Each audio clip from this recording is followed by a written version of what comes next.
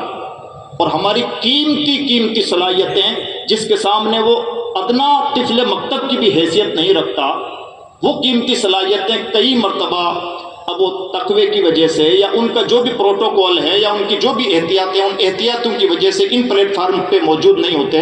اور نتیجہ نکلتا ہے جب چڑیا کھیت چک چکی ہوتی ہے تب ہم افسوس تو کر رہے ہوتے ہیں، لیکن جب ہمارے پاس وقت ہوتا ہے تو ہم ان پلیٹ فارم کا پازیٹیو یوز نہیں کر رہے ہوتے ہیں. یہی سچائی ہے.